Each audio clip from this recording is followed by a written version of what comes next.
All right, English 111 students, this is Dr. Mark Tinsley, and you're joining me, can you believe it? Week 10 of our course, October 26th through November 1st. That's this week. We are getting along in this course. We are past the halfway, I'll get it in a minute. We are past the halfway point, and we are on the downhill side. Now, the downhill side can be dangerous because we can start to let our guard down. So what I always tell students at this point in the semester is don't let your guard down. It's the second half that can kill us in terms of work, isn't it? Because it's in the second half in some of your classes that big papers come due, projects come due, final exams come due. Things get busy in the second half. Sometimes the first half of a semester can kind of lull us into complacency. Second half can shock us and destroy us if we're not careful. So don't let that happen to you. Keep your guard up. Do the work that you need to do. Stay strong, stay resilient, stay focused, and you will be fine. Okay. So, by the time you listen to this lecture, hopefully you've turned in essay number 2, which was a rewrite, a revision, an improvement on essay number 1. I will get those graded this week. You need to give me the week to do it, though. Don't expect me to jump on it in the first 2 or 3 days and get it done. Give me the 7 days, or maybe 8 days, depending on how my week goes. But I will get those graded, and I will give you feedback, and we will move on. Okay? This week we are going to be looking at our essay topic selection for essay number 3, but we'll get to that in just a few minutes.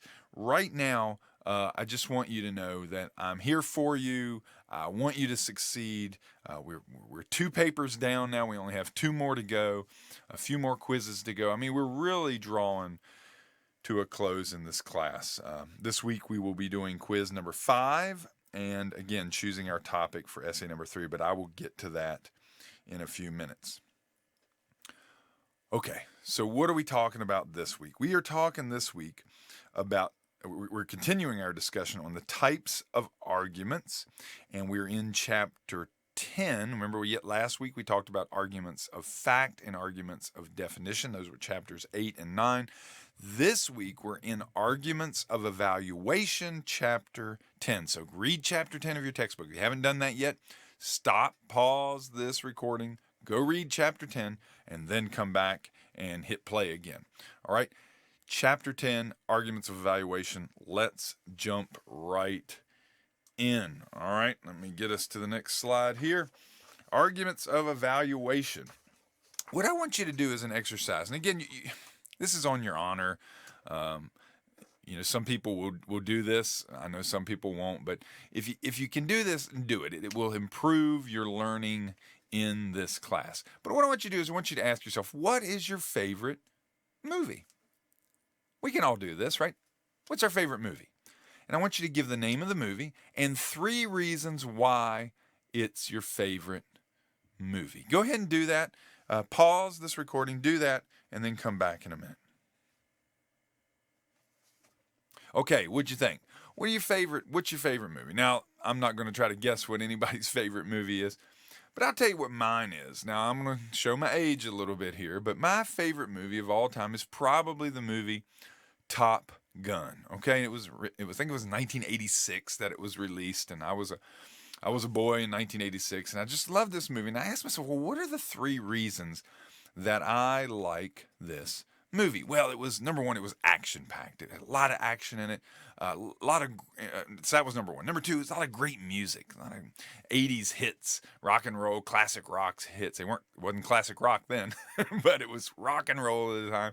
Wonderful music. So you got lots of action, lots of great music, and I wanted to be a fighter pilot anyway. I wanted to go in the Air Force. I know Top Gun's about the Navy, but I wanted to go in the Air Force, and I wanted to fly F-16 fighters.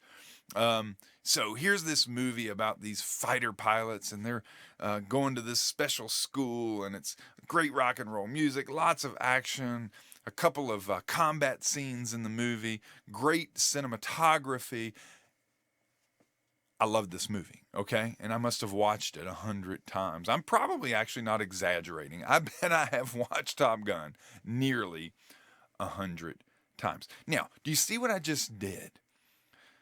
I made an assertion of what my favorite movie is, and I gave you reasons why I like that movie. In other words, I evaluated the movie, and we're going to talk about this in a lot more depth, but notice how I evaluated the movie and came up with the things that make it a good movie in my mind. I evaluated its quality, and I gave you some of those positive quality points and elements that make it a great movie in my mind. I just made an argument of evaluation. Now, it's a very rudimentary argument, but nonetheless, an argument of evaluation. Okay, let's do another one. Again, do this after I read this question and explain it to you. Pause the recording, do this, and then come back. All right, so of the following foods, which is your favorite? State the food and give reasons why it is better than the other foods. All right, go ahead and pause, do this, and come back. Okay, what do you think? What's your favorite food? Now, again, everybody's different, but I'm going to tell you what mine is. I'm going to give you 3 reasons why it's my favorite food, and it's chicken. All right, here it is. Of the 4 listed here, it's chicken. Now, why chicken? Well, first of all, okay, a lot of steak people here are going to kill me, all right? I understand that. But steak can be tough, all right? Chicken meat can be tough too, but if it's cooked right, and I don't think it's all that difficult to cook chicken right. Chicken is tender typically, right? But steak, you've got to be almost, you've got to be a chef. You've got to almost be school trained to do a steak the proper way. Otherwise, it's going to be tough. And it's going to be bland. Pork, kind of the same way. Plus, pork's a little tough anyway, no matter how you cook it. And vegetables, I mean, come on, need I say more? So chicken, in my mind, for that, compared to the other 3, is good. Chicken's also good because, it's a little bit lower calorie, lower fat, a little healthier for you than maybe pork and steak. And chicken, as far as vegetables go, it just has a better taste. You can, in my mind, you can do more with it than you can with vegetables. Now, the vegetarians wouldn't agree with me on that, and I could keep going, right? I said maybe I was going to give you 3 reasons. I don't know how many reasons I just gave you, but you get the idea. What am I doing? I'm evaluating chicken, and I'm comparing it to some other foods. I can compare it to fish. I can compare it to a million other things, but I'm going to compare it. I've compared it to steak, pork, and vegetables. But do you see what I'm doing? I'm evaluating the quality of chicken based on some criteria, and my criteria are other forms of food. Now, we'll get to that in just a minute. All right, you see what I'm doing? But basically, all I want you to see, and all I want you to have practiced in the last few minutes, is some basic, very, very easy, basic forms of arguments of evaluation. Okay? All right, I hope you see that. Let's move on. I hope you did that. If you didn't do it, go back and do it. It'll help you out. So what are arguments of evaluation? Now, this is key. I mentioned it a minute ago, but I want to hone in on it now. Arguments of evaluation evaluate things based on a set of standards. If I'm going to evaluate something, I have to know what I'm evaluating it on. What are the standards that I'm going to use in my evaluation? All right? For example, and we'll get to this in a minute, but when I said favorite movie, what was your favorite movie? Well, there are standards that you look for in movies. For me, when I was a boy in the 1980s, a standard for me was I wanted action. I needed action. That movie needed to be moving. Now, I wouldn't have said that back. I don't know that I would have said that back then. If you said, what's your standard of evaluation for a movie? I would have said, what are you talking about? But today I know what it was. It was action. I wanted action. If a movie had a lot of action, it was going to tend towards being a good movie in my mind. If a movie was kind of slow and, a long drawn out storyline and tons of character development, I might tend towards I wasn't going to be too interested in its end of the spectrum. All right, so action was a standard of evaluation for me. Military movies, again, when I was a boy, I liked military police dramas and those types of things, right? And so that would have been a standard. Did it have military and planes and tanks and police officers and, high-speed car chases and stuff like that in it? Because if it did, that was probably going to be a movie that I would tend to like. And if it didn't, maybe or maybe not. I wasn't big into sports films. So a movie with a lot of sports scenes in it, or a sports drama, probably wasn't going to be very attractive to me. But maybe one that, again, had a lot more military, police, fire, rescue type of stuff in it, and maybe that was going to be more my style. But if we're going to do an evaluation, we've got to know what our standards are. What are the things that we're looking at to evaluate things by? All right, we've got to know our standards, and we're going to talk a lot more about that in just a minute. There are types of arguments of evaluation, two basic types. One's an informal. These are the evaluations that we do every day based on implied, subjective, and or generally accepted standards. For example, favorite soda, walking the dog in the rain, whether or not you like to walk the dog in the rain, where are you going to eat lunch. I know these are kind of silly examples, but these are, we evaluate these. For example, when I go to choose a soda, I'm using informal evaluation. I'm making an informal internal argument of evaluation when I decide, do I want the Coca-Cola or the Pepsi? Do I want the Pepsi or the Dr. Pepper? Do I want the Dr. Pepper or the Mountain Dew? I'm going through a very quick but informal evaluation process, right? I look outside and it's raining outside. Do I walk the dog now or do I wait until later? Again, I evaluate things. What are the pros? What are the cons? What are the good things that could happen if I walk the dog in the rain? What are the bad things that could happen if I walk the dog in the rain?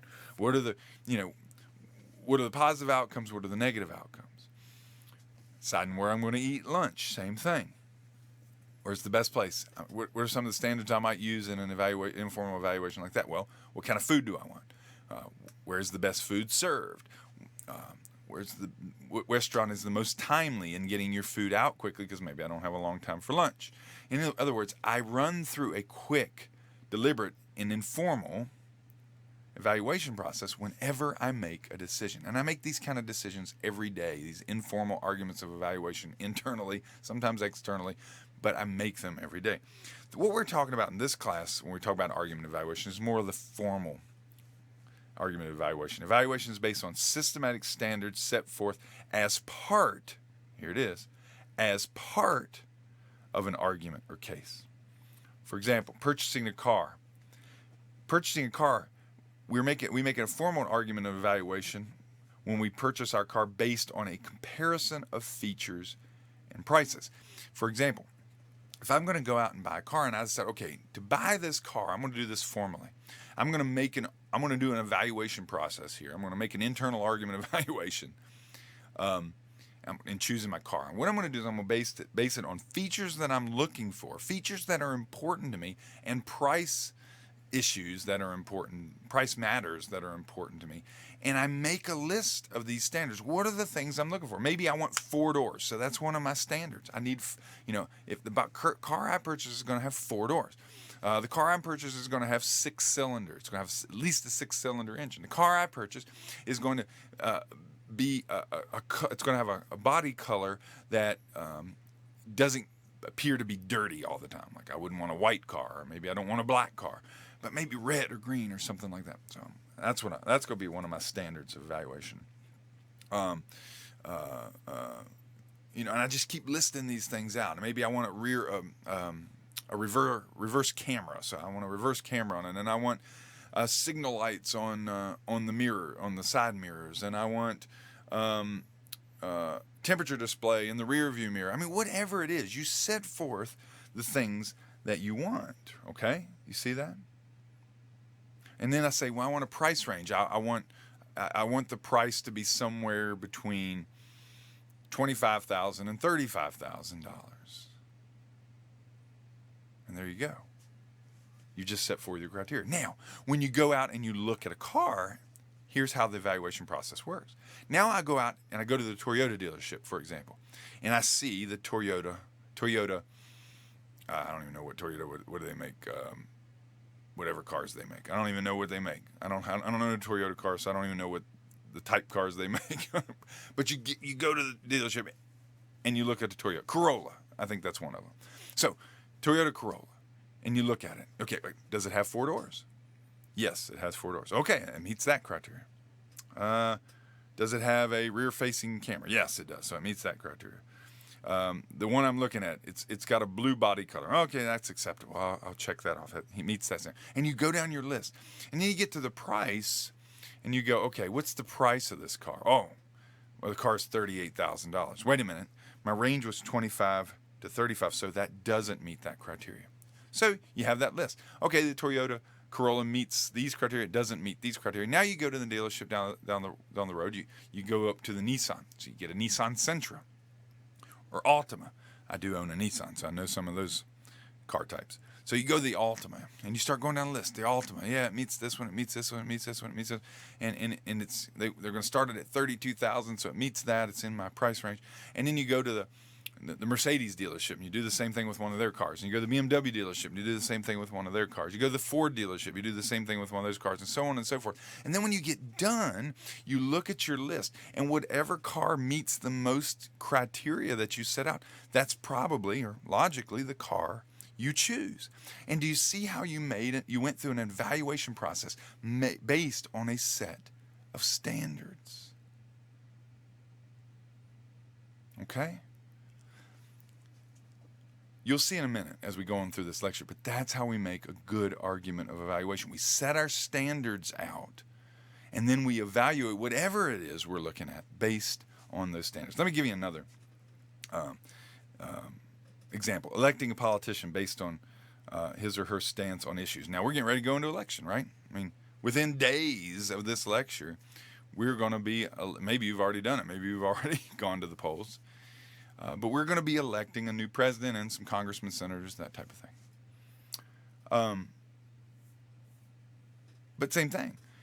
You list out your issues. These are the issues that are important to me. These are the things, your list of standards, right?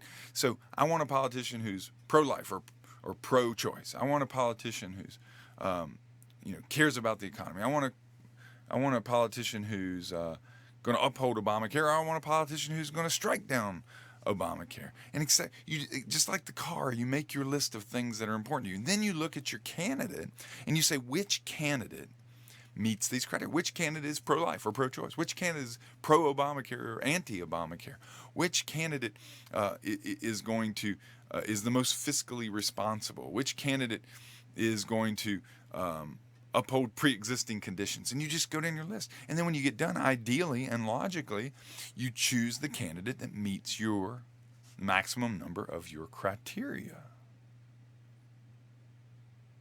You've just gone through an evaluation process. You could do that with anything, quality of certain positions on global warming, global climate change, etc., etc., etc. But the first thing you have to do in an argument evaluation is you have to set your standards. What are my standards? And then you go out, after you've set the standards, what you're going to be evaluating on, then you go out and you do the evaluation of the thing, the person, the situation, whatever it is that you're looking at. Okay? So, when making an argument of evaluation, you must establish your criteria of evaluation. And again, those criteria are just simply your standards of evaluation. For example, let's look at this. If I want to argue the best movie for 2018, maybe that's the argument I want to make. I'm going to write a paper and I'm going to argue what the best movie was for 2018. Then I might want to look at the following standards. If this doesn't make sense, please email me, but I hope it does. So I decide that the standards, the things that I'm going to evaluate the movies on, are going to be length of movie, name recognition and awards of the leading actors, subject matter and its relevance to contemporary America, character development, intrigue and suspense, and plot development. So, for example, length of movie. Maybe I say that I want movies that are under 2 hours long. If a movie goes more than 2 hours, it's going to bore me. It's going to bore the audience. So my criteria is length of movie needs to be less than 2 hours. All right, so maybe that's my first criteria, my first standard. Second one, name recognition and awards of leading actors. Maybe it's like, you know what, the more recognizable actors who have awards in your movie, the better it's going to score on my scale. So if you've got 2 Academy Award winning actors, wow, you're going to score high. If you have no Academy Award winning actors, you're going to score lower. Maybe you have a movie, you got 3 or 4 actors that have huge name recognition. Maybe they haven't won a bunch of Academy Awards, but maybe they have great name recognition, as opposed to another movie where we don't know anybody's name. They're all B actors. Those movies are going to score lower than the ones with recognizable names. Okay. Third criteria, subject matter and its relevance to contemporary America. I'm going to say, you know what? I want whatever movie is going to be the greatest movie of 2018. It should speak to the cultural and social issues facing America today. If a movie does that, I'm going to score it high. If it doesn't, I'm going to score it kind of low. Fourth, character development. Hey, if you develop your characters well, and I get to know and feel like those people in the movie are people I know because you've developed those characters so well, then that scores high. If the character development's weak, it scores low. Intrigue and suspense. I want intrigue. I want suspense. I want to feel like I'm on the edge of my seat for the entire movie. If it does that, if your movie does that, you're going to score high. If it's boring, it's going to score low. And then plot development. If you tell me a good story, you develop the plot, I follow you along the way, so you're going to score high. I get lost in your movie, you don't develop the plot, it's confusing, you're going to score low. So I've set forth my 6 criteria. Do you see that? This is what I'm going to evaluate every movie on. So when I pick movie number A, and it's a long 2-hour movie, I don't know anybody's name in the movie, doesn't have anything to do with contemporary cultural issues in America, the character development, plot development are weak, and it's a boring movie, then guess what? That ain't going to be the number 1 movie for 2018. However, if the movie's like an hour and a half long, and it's got 2 Academy Award winners in it, and it's about American cultural issues today, and I get to know the characters, and I'm on the edge of my seat, and the story is told well, then guess what? Maybe that's a contender for best movie for 2018. But it's based on those criteria. Now, I didn't evaluate these movies on everything. I didn't evaluate them on cinematography. I could have, but notice that's not in there. So I'm not looking at how well is the movie portrayed visually. No. That's not one of my criteria. Maybe I could be concerned about audio, but that's not one of my criteria. I could be concerned about sets. Are the sets good? Are the locations where the filming was done? That's not one of my criteria. Could be, but I didn't set forth that as one of my criteria in the beginning. Therefore, I don't evaluate based on that. Arguments of evaluation must start with the establishment of your criteria of evaluation. What are you going to evaluate on? So, you don't have to get in groups of 3, but I want you to do this. Again, we're going to pause. You're asked by your boss to set up an evaluation system for employee performance. What are your criteria of evaluation? What would your criteria of evaluation be? So I want you to pause this recording. I want you to write down 3 or 4 criteria and then hit play again and we'll talk about it. Okay, go ahead and do that. Okay, what did you see? What did you say, rather? Right? It could have said a lot of things. But I'll tell you what I would have said, and what I've heard students say in the past when I've done this lecture and we've talked about this practical exercise, is people say, well, what about timeliness, right? So if I'm a boss, I got to set up performance of evaluation system, then one of the things is going to be timeliness. Do you show up on time? Do you do things on time? Can I rely on you? So that's one. Maybe another is your work ethic. Do you come to work and work an honest 8 hours, or are you always looking for a way to slack off? So that's another. Maybe dress. How an employee dresses. Do you come to looking professional and ready to work, or you come like you just walked out of bed, right? Maybe respect for authority. So do you respect your bosses and you're obedient to them in the sense of doing what they ask you to do and being a team player? Or are you kind of off on your own, snarky, rude, and disrespectful? And we could keep going, right? But these are the kinds of things that you would evaluate. So then when you got your list of criteria, the things that you're looking at, now when you go to evaluate your employees, you evaluate every employee based on that set of criteria. All right? Get the picture?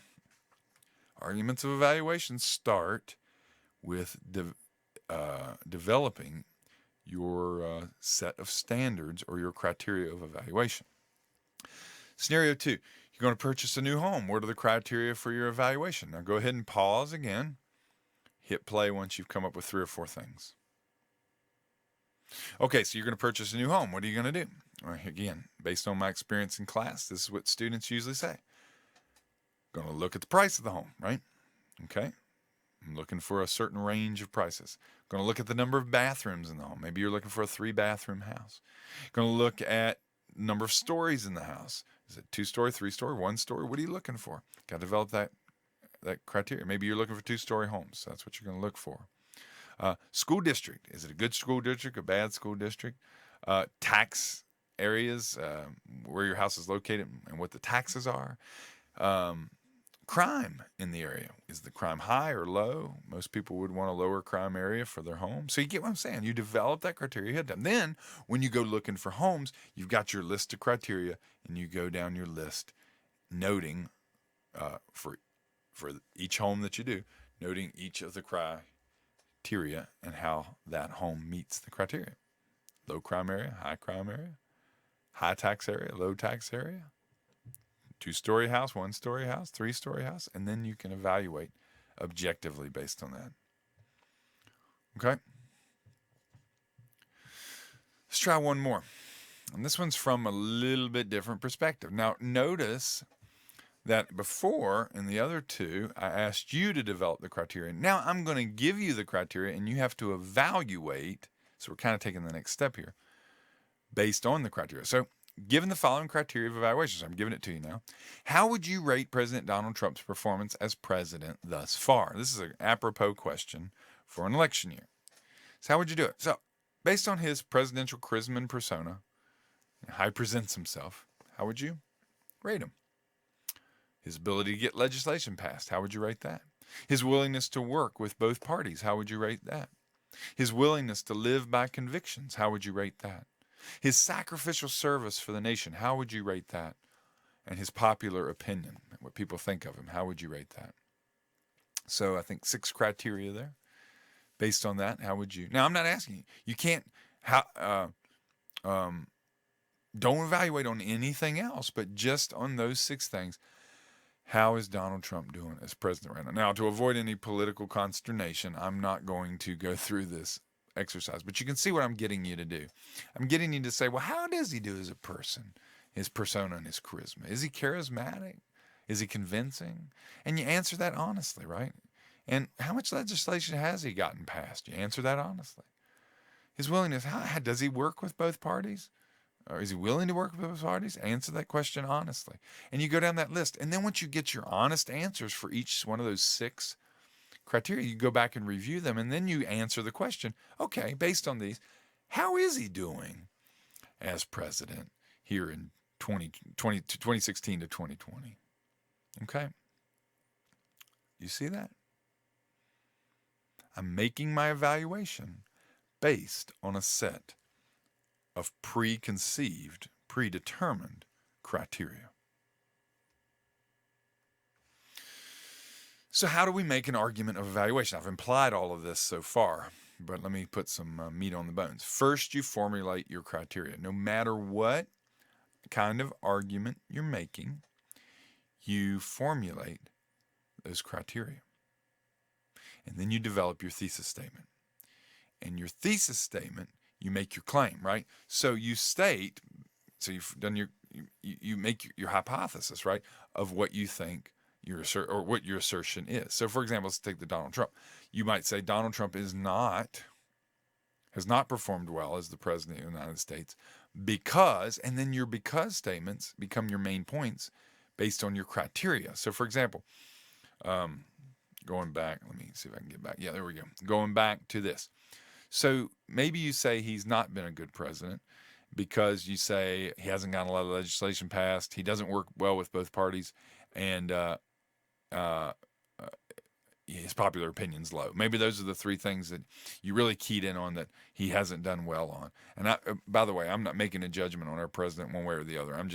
This is a hypothetical scenario I'm putting before you right now. So don't judge my politics or judge me based on anything I say regarding politics. But in an election year, it's cool to kind of talk through some of these things and think through them, because these are some of the arguments and things that you can use to make your decision for who you want as your next president. But anyway, I'm apolitical in this class, so I'm not going to try to push any view on anyone. But let's say you say he doesn't get a lot of legislation passed, he's not willing to work with both parties, and his popular opinion is low. And so you come back here and you develop your thesis and you say Donald Trump has not performed well as a president because his popular opinion is low, he has not gotten a lot of legislation passed, and he doesn't work well with people of the opposing party.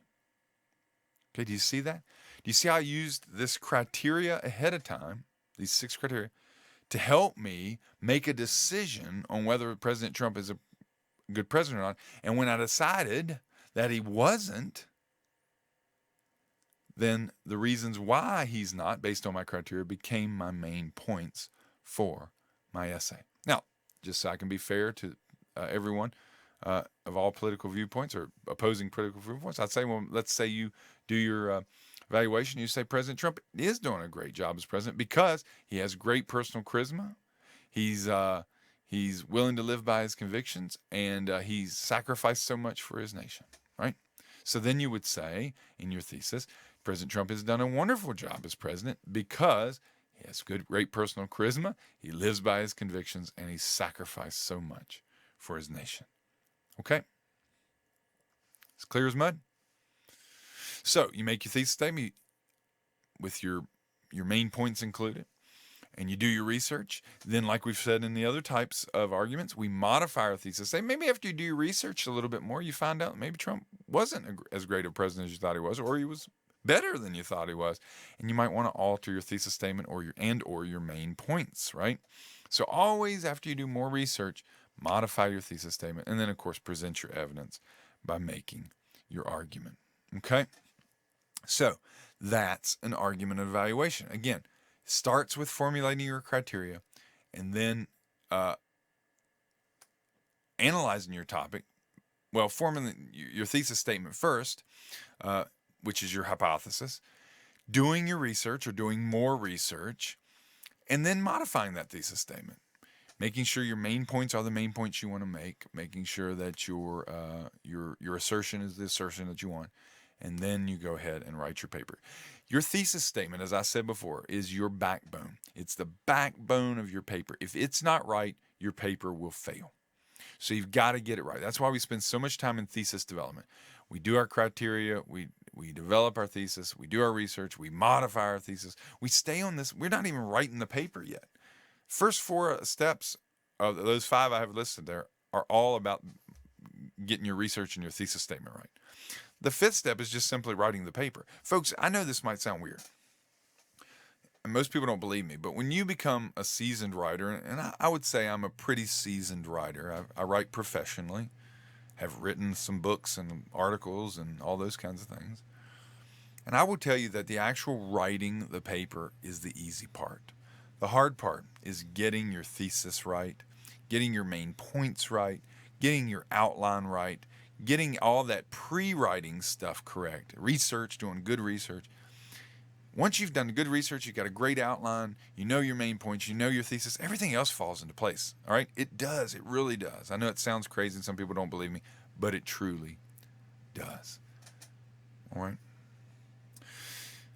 All right, so what do? We're going to do essay number 3. We're going to start the process for essay number 3. And in this week, that process starts with choosing your topic for essay number 3. Now, don't worry about what the syllabus says about essay number 3. Just follow what I'm saying here.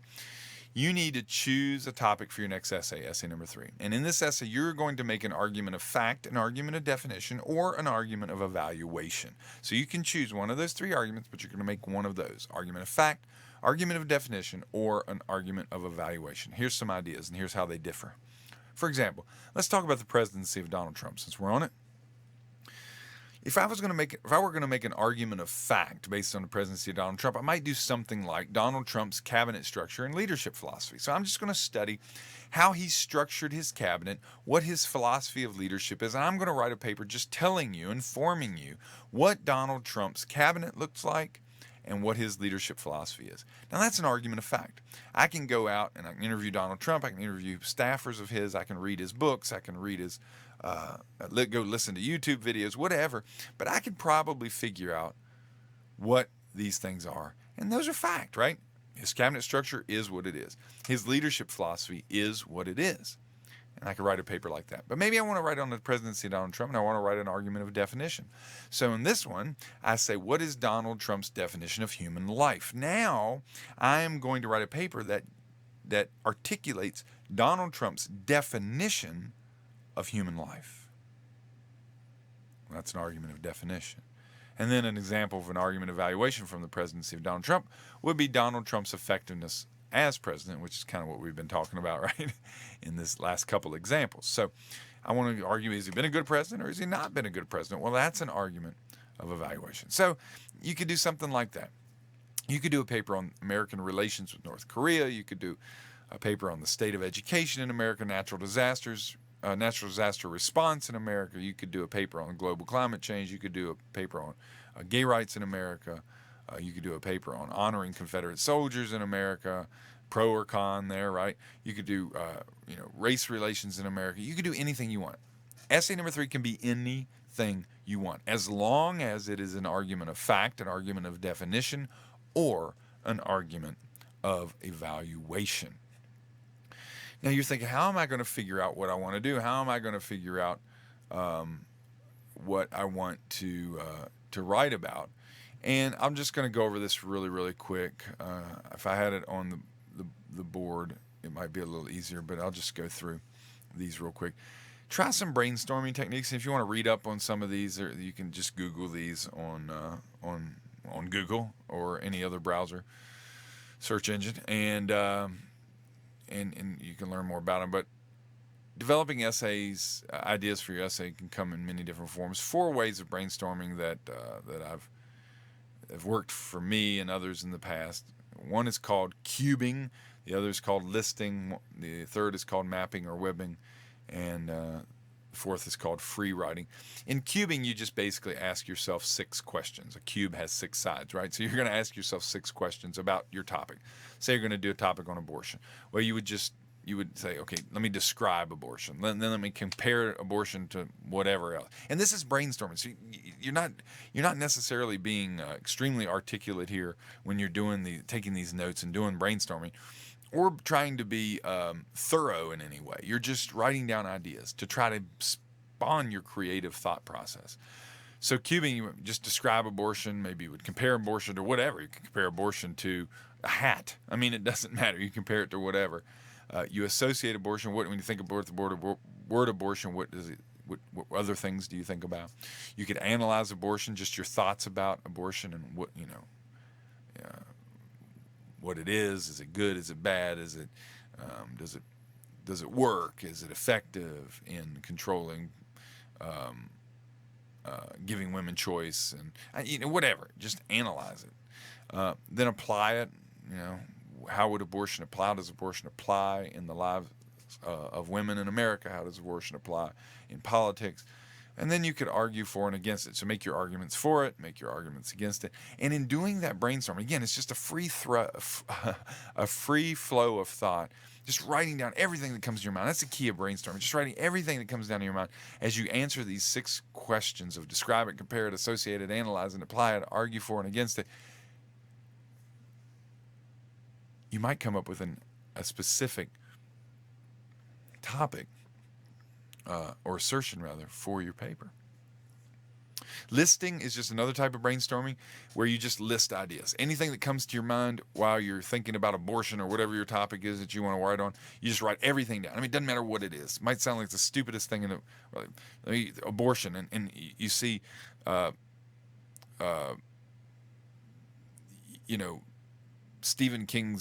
of Stephen King's books titles comes into your head.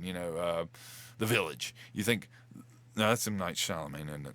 Anyway, I'm not a big Stephen King fan, so I can't even think of a Stephen King. The Shining. I think that was Stephen King, wasn't it?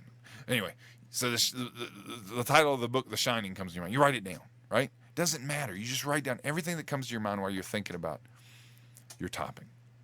That can help you spawn ideas. Mapping and webbing, I can't draw it out on for you here right now because I don't have that technological capability, but if you've ever seen the bubble charts, right, where you put a bubble and then you put little spokes off that bubble and you put other little bubbles at the end of those spokes and you write down words that associate with the word in the original bubble, right? So if I had abortion in the original bubble and I had spokes coming off of that, and then I'd have other little bubbles attached to those spokes, and any word that I thought of or phrase that I thought of that associated with abortion, I would write in those bubbles. And then I could take one of those bubbles and associate other words with those bubbles and create this web of bubbles. Sometimes that helps people generate ideas for an essay. Or free writing. Some people just like to journal or just write. Just start writing. Stream of consciousness writing. We just write. And as we write, our thoughts kind of develop. This one's actually very good for me. I free write a lot. And free writing really helps me organize my thoughts and get things on paper and get ideas out of my head, even subconscious ideas that I wasn't thinking of. Anyway, any of these brainstorming techniques can help you generate ideas for your topic that might become assertions and or main points for your paper. Again, do you have to use brainstorming? I'm not telling you have to do it. You don't have to turn this in or anything like that. I'm just saying, if you're having trouble doing, let me go back, this step of selecting a topic that you want to talk about in your paper, maybe brainstorming will help you. Okay. All right. But at the end of the day, Essay 3 is going to look like Essay 2 and Essay 1 in the sense that it's going to have an introduction with a draw, background, and thesis statement. It's going to have 3 main body paragraphs, each main body paragraph having a topic sentence supporting evidence and any rebuttals. And then you're going to have a concluding paragraph that restates your thesis and your main points and gives your readers some next steps. All right? So, on that note, what do we do this week? Well, we've talked about arguments of fact, definition, and evaluation over the past 2 weeks. This week, you need to, again, select your topic, any topic you want, as long as it's an argument of fact, definition, or evaluation. And you need to select and you need to write your thesis statement this week. And once you have your thesis statement, which includes your topic, your assertion, and your 3 main points. Remember, your thesis statement should have your 3 main points in it. I'm adding that. We didn't make you do that on Essay 1, but I'm encouraging you to do it now. So you got your topic, your assertion, and your 3 main points in your thesis statement. Once you have that, you need to go in this week, by the end of the week, by Sunday. You need to go in, and there's a little quiz in the Week 10 folder for essay number 3, topic selection. Go in there and answer that question, all right? So that I can see what you're going to do, and I can give you some feedback on that. The other thing you need to do this week is quiz number 5, and it again is in the Week 10 folder. So make sure you do quiz number 5. And quiz number 5 should be based on chapters 8, 9, and 10 in your textbook. Okay? Again, open book, open notes, all that stuff. Just not open friend. You can't ask anybody else for help. Okay? All right. My mouth is dry. I'm tired. You're tired. It's been 43 or 44 minutes of us being together, and I've enjoyed it. I love lectures. I wish we could be face-to-face, but that's just not in the cards right now. But guess what? If you need me, I am here. Some of you have emailed me. Some of you have called me. And we've had great discussions and correspondences. I want to be a help to you all. If you need me, reach out to me. I'm here for you. I want this class to be a success for you, and it will be as long as we stay engaged with one another. So this week, assignments due, quiz 5 and your essay topic selection. Again, give me the entire week, and if it's a busy week, maybe a couple extra days into next week to get your essay number 2 papers graded. I will grade those. I will be on top of that. And we are going to continue this semester, and we're going to continue it strong. Okay? All right. I'm done. Have a great week. Call me if you need me. I'll see you next week.